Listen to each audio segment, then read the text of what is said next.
Hari ini kita bahas soal mutasi mendadak di tempat kerja yang katanya bikin banyak orang panik. Iya, mutasi kerja mendadak itu sering banget bikin kaget, apalagi kalau infonya datangnya tiba-tiba banget. Menurut kamu, kenapa sih perusahaan suka ngasih pengumuman mutasi secara mendadak? Kadang direksi ingin mengisi posisi kosong secepatnya, atau ada perubahan strategi internal yang harus segera direspon.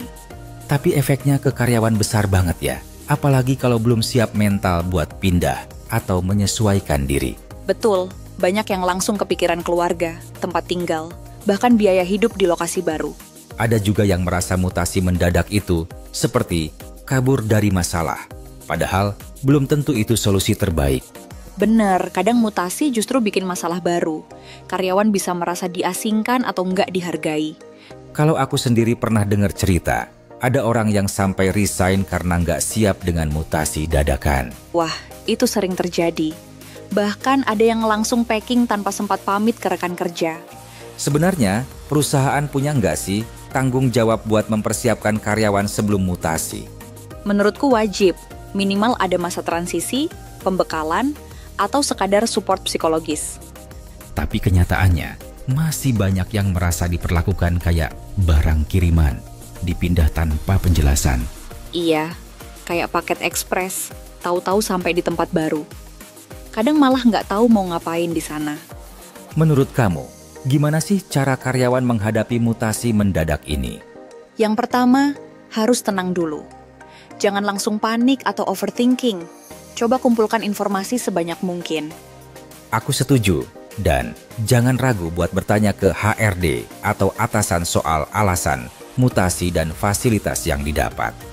Kadang, mutasi juga bisa jadi kesempatan baru. Siapa tahu di tempat baru justru dapat pengalaman lebih seru. Tapi tetap, adaptasi itu nggak gampang. Apalagi kalau lingkungan kerja dan budaya di cabang baru berbeda banget. Benar, perlu waktu buat menyesuaikan diri, membangun relasi baru, dan memahami kultur kantor setempat. Kamu sendiri pernah ngalamin mutasi mendadak nggak? Pernah, dulu aku dipindah antar kota. 3 hari sebelum berangkat baru dikasih tahu. Wah, gimana rasanya? Campur aduk antara kaget, sedih, sama penasaran. Tapi akhirnya malah dapat teman-teman baru yang asik. Kadang, pengalaman kayak gitu memang bisa jadi pelajaran hidup ya. Setuju, walaupun awalnya berat, tapi kalau dijalani dengan pikiran terbuka, banyak hikmahnya juga. Tapi menurut kamu, ada nggak sih cara biar perusahaan lebih manusiawi dalam proses mutasi? Bisa banget. Komunikasi terbuka, sosialisasi sebelum mutasi, dan support logistik itu penting. Kadang, perusahaan lupa, pindah kerja itu bukan cuma soal pindah meja, tapi juga perasaan dan kehidupan. Iya, apalagi kalau punya anak yang harus pindah sekolah, atau pasangan yang kerja di tempat lama. Banyak faktor yang harus dipikirin, nggak cuma soal pekerjaan aja. Betul, kalau prosesnya baik, mutasi bisa jadi peluang, bukan beban. Mungkin yang paling penting adalah keterbukaan dan empati dari perusahaan. Dan karyawan juga perlu berani speak up, kalau memang ada kesulitan atau keberatan. Tapi, kadang ada rasa takut dianggap nggak loyal atau malah dikucilkan. Itu sih tantangan terbesar. Budaya perusahaan sangat berpengaruh di sini. Kadang, perusahaan juga menganggap mutasi sebagai reward, padahal belum tentu semua karyawan merasa begitu.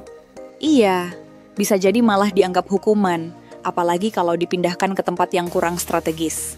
Ada juga yang kabur aja dulu, alias menerima mutasi tanpa banyak tanya. Baru, setelah di lokasi baru bingung sendiri. Itu sering terjadi. Mungkin karena pengen cepat beres atau nggak mau ribut, akhirnya pasrah aja. Tapi akibatnya bisa burnout, stres, bahkan performa kerja turun. Oleh karena itu, penting banget untuk saling terbuka antara perusahaan dan karyawan. Menurutmu, apakah semua mutasi itu buruk? Nggak juga. Ada yang justru berkembang pesat setelah mutasi.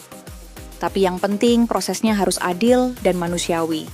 Kadang, mutasi bisa jadi jalan keluar dari zona nyaman, tapi harus diiringi dengan dukungan yang jelas. Setuju.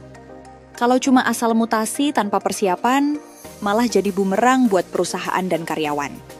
Mungkin perusahaan perlu bikin SOP yang jelas soal mutasi biar semua pihak siap dan paham apa yang harus dilakukan. Dan jangan lupa, evaluasi setelah mutasi juga penting, biar tahu apa yang perlu diperbaiki ke depannya. Kita juga bisa belajar dari negara lain, gimana mereka mengelola mutasi karyawan dengan lebih baik. Betul, ada yang bahkan menyediakan pelatihan khusus sebelum mutasi, jadi karyawan nggak kaget. Menurut kamu, di masa depan, mutasi mendadak masih bakal sering terjadi nggak? Kayaknya iya, apalagi dengan dunia kerja yang makin dinamis. Tapi harapannya, prosesnya makin baik. Kalau dengar cerita-cerita dari teman, ada juga yang justru menantikan mutasi demi pengalaman baru. Ada, terutama yang suka tantangan atau ingin keluar dari rutinitas. Tapi tetap, transparansi itu kunci. Jadi, intinya mutasi mendadak nggak selalu buruk, tapi tetap butuh komunikasi dan kesiapan dari semua pihak. Setuju banget. Yang penting, jangan buru-buru kabur, tapi pahami dulu situasinya dengan kepala dingin. Nah, buat teman-teman pemirsa, pernah nggak kalian mengalami mutasi mendadak? Atau punya tips menghadapi mutasi? Share dong, siapa tahu bisa bantu yang lain. Sampai di sini dulu, obrolan kita soal mutasi mendadak. Semoga bisa jadi bahan refleksi buat kita semua. Jangan lupa, tetap semangat dan terbuka pada setiap perubahan. Sampai jumpa di episode selanjutnya.